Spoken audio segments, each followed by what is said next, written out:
But why is it when we get sick, they always tell us to change our diet?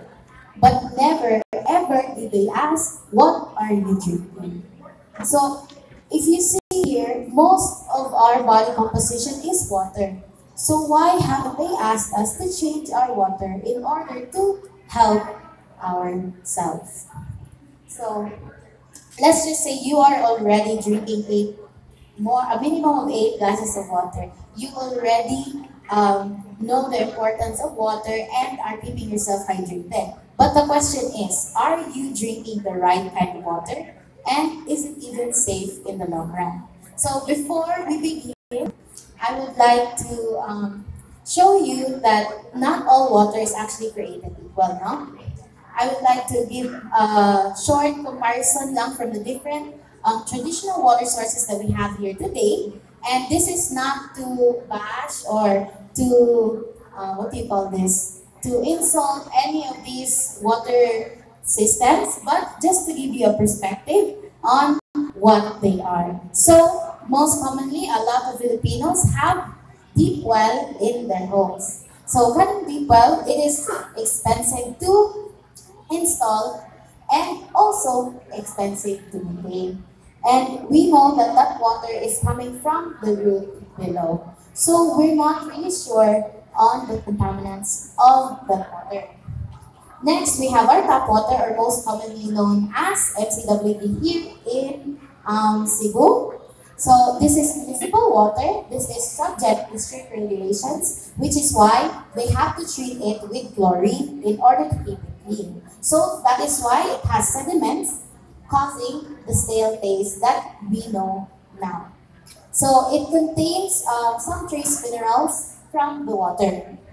Next, we have distilled water. So typically, this is the refilling station. So a lot of Filipinos also rely on water refilling stations. So I'm sure that handling the water refilling stations, no? Katong mga dagko mga galon nga blue, una siya, ang distilled water. So they go through the process of distillation.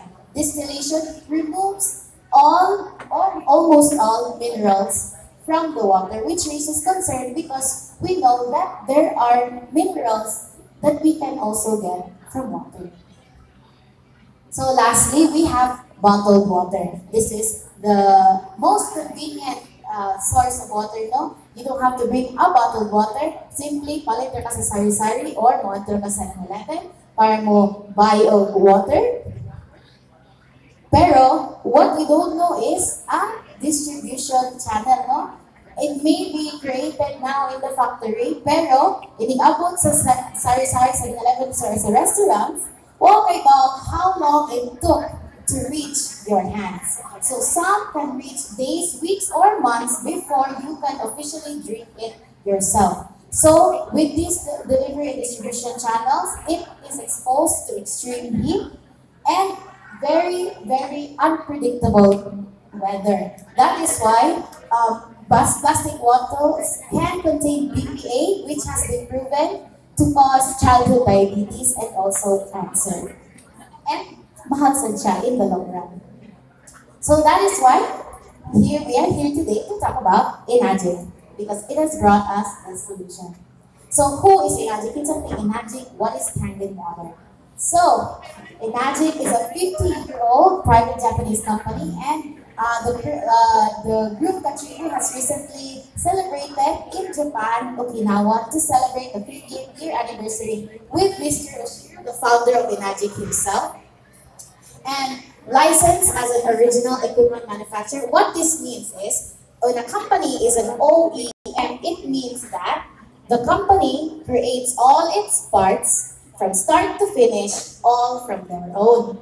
So we have other companies that claim to have similar properties as Kangen water, pero they can say it's made in Japan, pero assembled in China, parts made in China or from Cambodia, Thailand, whatever. So basically, it is just an assembled machine, but not manufactured by itself. So Enagic is an original manufacturer of its own equipment, from start to finish, made in Japan.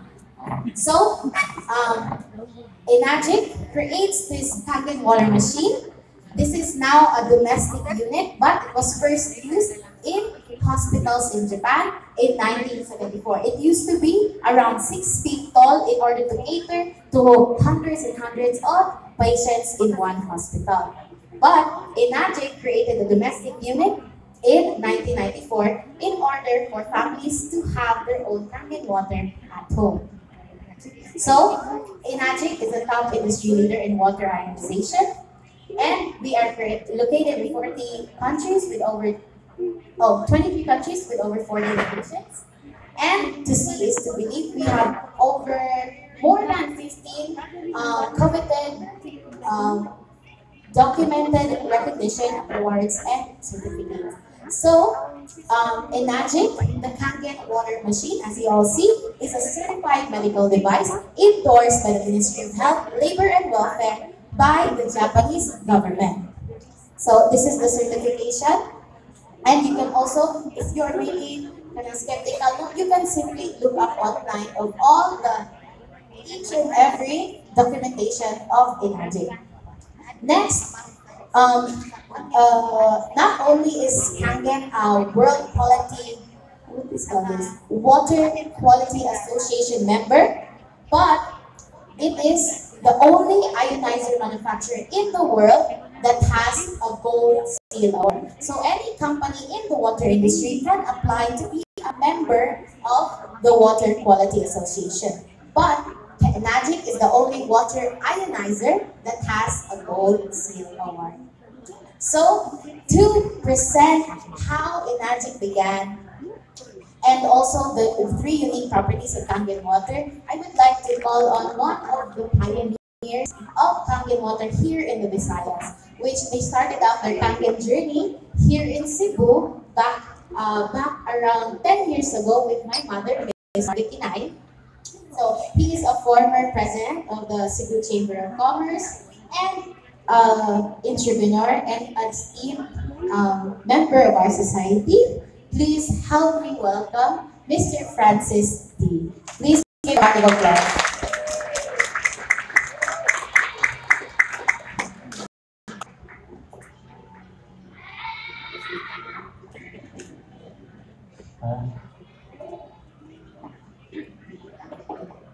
Salamat. Just to break a few information, I'm not the president of Cebu Chamber of Commerce. Pasig dagan mo sa po wala. Anyway, actually, I started 2013 with Marvic. But Marvic is now the #1, I think, in Asia or Philippines. Big Asia. But ako, when we started together, I'm still at the bottom. So, at least the one, sakto yun si Marvic. Anyway, can I speak in Bisaya lang? The last time I spoke in this Kangen event was 2010. So, wala na kayo practice. Can I speak in Bisaya na lang? Ha? Sabi ko say, nahulog na mo English. Okay, how did it all begin? I think mga turista or mga tourists, di ba, ikadto sa Lourdes of France, they will bring holy water. Mingon sila kasi, magdako, bisag bukat ng bucket, basta makadako kay it can heal ko, no? They can do some miracles. Actually, the origin is, katong the mountain, nanas at the back, grabe ang iyang ilap, always dunay lightning ba. So once it's strike in the mountain, and in stream of water will break into negative positive. So the Japan government, katong there was an acid rain, na-concern sila sa health sa Japan. So they sent the scientists, mga doctors, and they examined, or they took some samples sa this place, no? And they found out ang characteristic sa that place was the water is antioxidant. Then the second characteristic is it has a very strong hydration power. And the third one is it's alkaline in the properties alkaline, no? So mo na siya katong it started katong Japan na ko. That's why they manufactured the hanging machine based on that property. So they emulated the characteristic on that the mountain, ilang i-convert into the machine. So inside the machine, doon namin say titanium plates. So when you plug it in the AC power, it will give like a current or that lightning. So it will break positive, negative. So it will create these three properties of the water, no? So I want to say history.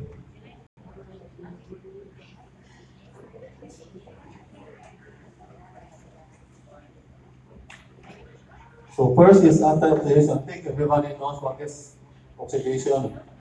So when you expose a fruit, grabe ka siya oxidized. So it's like just like kung if we aware of the pollution and oxidation, so mura na siya one of the causes of our illnesses. So mo din mo na tabi. Anyway, next is kaning antioxidant is ko na siya. We will measure we will start the measurement na. So okay. We will test na lang actual para mas kuwagit siya. All waters, any mga different kind of water, lalagyan niya siya reading sa ORP. Dunay negative, dunay positive. So, the negative, mas mayo siya to antioxidant. Kung positive siya, it means that really siya healthy sa itong kalawas, no? Sige, we'll start.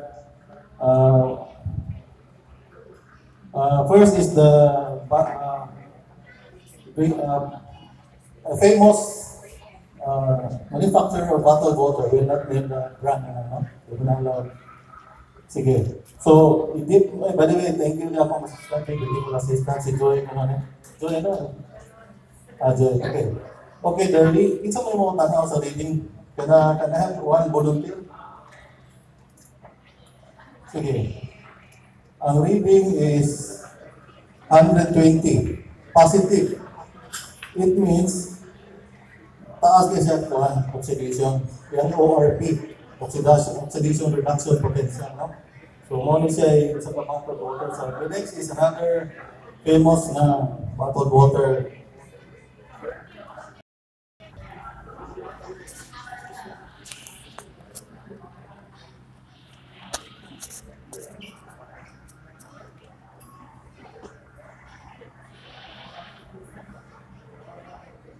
$120, more or less the same here. So positive is kanang hindi na mayo.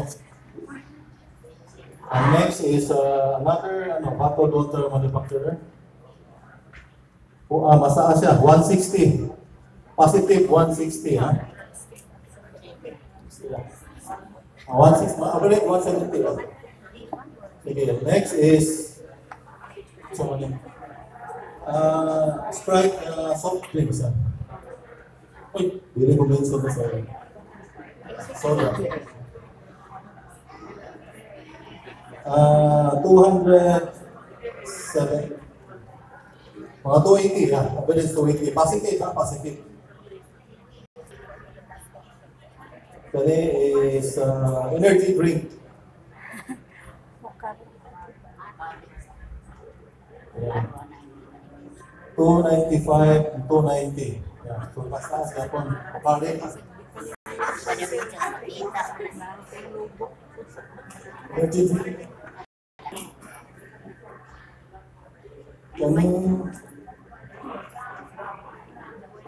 Ram, no?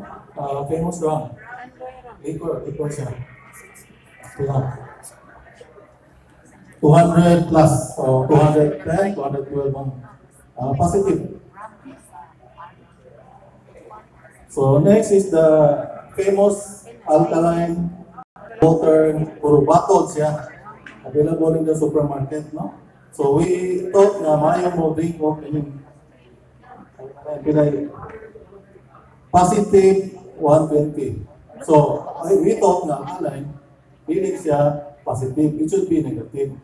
So available sa market is ito siya positive, no? This is tap water sa this hotel, no? Tap water is 210 beds.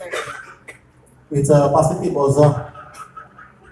So around we'll use the Kangen water, no? So na Kangen. Sinsya na gano'n, di klaro, kaya na ito. Okay, kailangan. Negative, sige, saka pa na. So, it's around, so negative 270.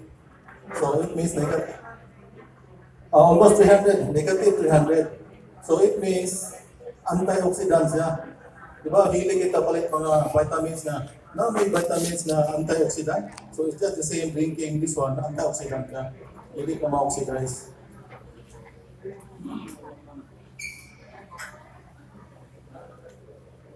Sige, so this is the first property, no? ORP. So next is, we'll go to, okay, super hydration or strong hydration power. Sabot na, we'll do the demo first. T-Bug. So we'll time 10 seconds pareha, but we will use different water, no? Sige. Luma na to. Okay. And as your left, again. Nature on. Hindi pwede. Bottled water. Okay. Sige, we'll dip at the simultaneous. Sige, time mo na.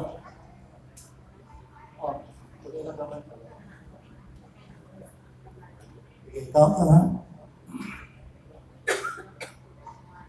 2, 3, 4, 5, 6, 7, 8, 9, 10. Okay na. 10. So, did you notice anything? Pareha ba color? Dili. So, it means, ang Kangen water, kusog siya penetration. So, if you notice, when you drink the bottled water or any commercially available water, dali kita ma-feel ka na bloated, kusog na.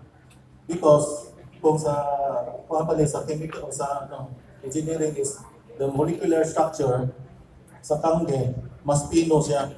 So when you drink the water, it can penetrate to your tiny cells. So dili siya mapundo sa imong tiyan. So when you say mo penetrate siya, it means dato imong mga toxins which the ordinary water cannot penetrate. Maka-cleansing siya, maka-cleansing ko siya, nasa gamay nga kapan, no? So, muna siya, it will show yellow. So, 10 seconds rin siya. So, dili pareha. But the same ang oras. So, na-depende siya na pa. So, muna siya sa strong hydration. Okay, next property.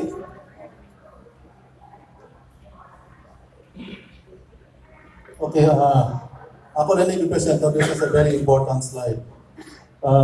Si Dr. Otto Warburg, nakakuha siya Nobel Prize winner sa 1931 for his discovery. So, naingon siya, including cancer can exist in an alkaline environment. So, muna siya, the moment na atong body is not alkaline or acidic, okay, di ba, makadungog mo, a healthy baby is born. So, every individual or every human being born, doon na siya yung pH level, potential of hydrogen. Bottled water sa likod, doon ay pH 7.0. So, neutral na siya. So, when we were born, mga 7.29 to 7.35 na pH, potential of hydrogen. So, as we grow up, atong lifestyle, atong mga food, ang pollution, everything. So that's why inahinay that we have atong daghang intake of free radicals. So when you sa atong lawas, when you say free, sa mga nang free, is walay pares. So it means once it's enter our body, mangita siya pares. So di ba we have cancer cells which is very helpful sa atong system. So, mo na siya. So, a human being, kailangan mo maintain yun ay maglanagita homeostasis. Kanang homeostasis is a state of balance in all your functions, kanang all organs to function correctly. So the moment ng free radicals, mga stress, emotion, pollution, everything, move imbalance siya, so the free radicals will eat your cancer cells, then that's the time mo alter siya, ay mong original state, mo mutate. So once ma-mutate siya, muna na diya ang mga different kind of illnesses. So muna siya kanang alkalinity. It's a balance pH, no? So next is demo natin. So okay, muna na siya. Below 7, muna siya acidic. Above 7, muna siya alkaline. So kung very familiar mo ng word alkaline, no? Sige, mo demo ta. First is the bottled water. So bottled water, another bottled water na tapari. Soda, energy drink, rum, liquor, and alkaline, bottled alkaline water, then tap water. Ano siya? Andiyan siya. Okay, so lahat ang color. So wala ni siya wala. Ikaw na ikaw mo adjust na lang. So based on the color chart. So okay, so you put kaning acidic, you put so blue siya. So you put then sa bottled water, neutralize siya. Matik mo. Soda na siya. Next, white change. Energy drink. Next, energy drink. So it means you drink more soda. Uy, mas mo yung gram there. So you can drink more rum. Tequila, better. Tequila. Sila na.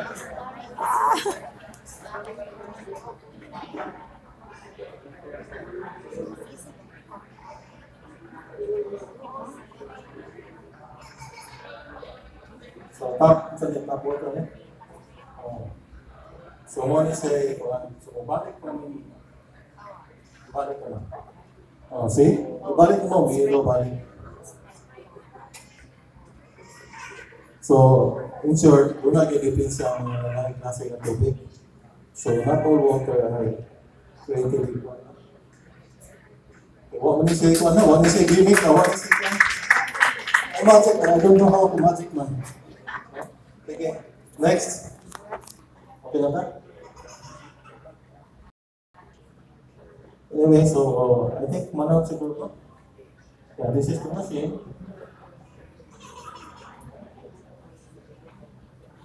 I think it can produce 7 types of water. So for drinking, ano siya? May drinking water,